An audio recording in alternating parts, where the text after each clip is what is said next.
மகளிர் இணைய சேனலுக்கு தங்களை அன்புடன் வரவேற்கின்றேன். இப்போ நம்ம புடவையில் ஃபால்ஸு எப்படி தைக்கலாம் என்பதை பற்றி பார்க்கலாம். ஃபால்ஸை எடுத்துட்டு அதில் ஒரு பகுதியை இந்த மாதிரி ஓரம் அடிச்சிடணும் அழகாக.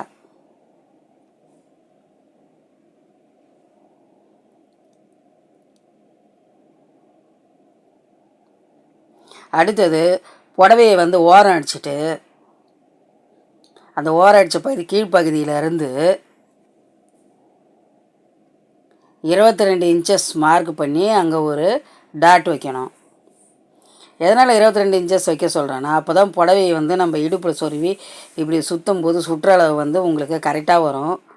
அதனால் நம்ம அந்த அளவுலேருந்து நம்ம ஃபால்ஸை வச்சு தைக்க போகிறோம்.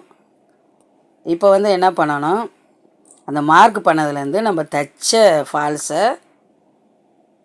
கரெக்டாக வச்சு அப்படியே நேராக கீழ்ப்பகுதியிலேருந்தே நம்ம தையல் போட்டுக்குவோம்.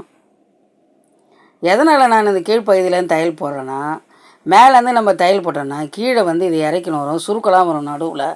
அந்தமாரி சுருக்கம் வராமல் இருக்கணும்னா இந்த மாதிரி நம்ம எப்போதுமே ஃபால்ஸ் தைக்கக்குள்ள கீழ்ப்பகுதியிலேருந்து தைச்சிட்டு அதுக்கப்புறம் தான் நம்ம மேல் பகுதிக்கு போகணும்.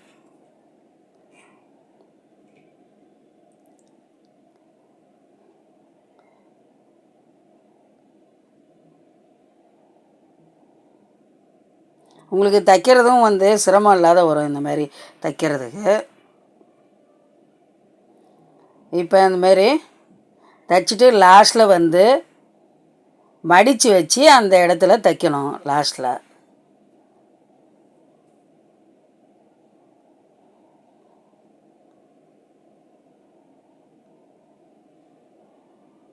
மடிச்சுட்டு இப்படியே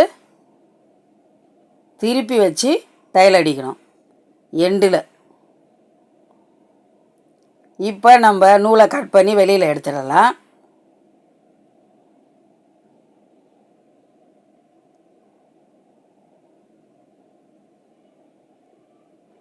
அடுத்தது இப்போ நம்ம மேல் பகுதியில் வச்சு தைச்சோம்ல ஃபால்ஸை,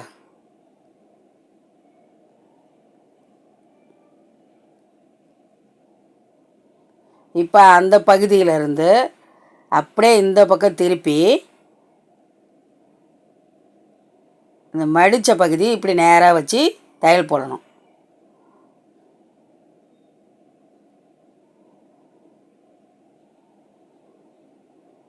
அப்படியே இப்படி திருப்பி நேராக ஆக்கிடணும். இப்போ நேராக ஆக்கியாச்சு, அப்படியே தைக்க வேண்டியது தான். உங்களுக்கு சுருக்கமே இல்லாத அழகாக வரும். எப்போதுமே நம்ம பார்டர் தைக்கிறோம்னாலும் சரி, இந்த மாதிரி ஃபால்ஸ் தைக்கலாமா இருந்தாலும் சரி, கீழ்ப்பகுதியிலேருந்து மேல் பகுதியில் தைச்சாதான் கரெக்டாக வரும். இப்போ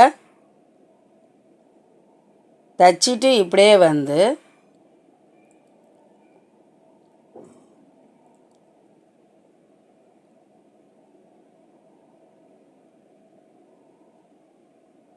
அப்படியே நூலை கட் பண்ணி எடுத்துட வேண்டியது தான். இப்போ பாருங்கள் கரெக்டாக வந்ததா. இதேமாரி நீங்கள் ஃபால்ஸ் தைங்க, மிகவும் ஈஸியாக இருக்கும், எளிமையான வழிமுறையும் கூட. இப்போ பாருங்கள் ஃபுல்லாக தைச்சாச்சு, புடவை ஃபுல்லாக எப்படி கரெக்டாக வருது பாருங்கள்.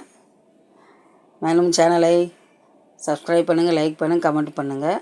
சேனலை பார்த்ததற்கு நன்றி, வணக்கம்.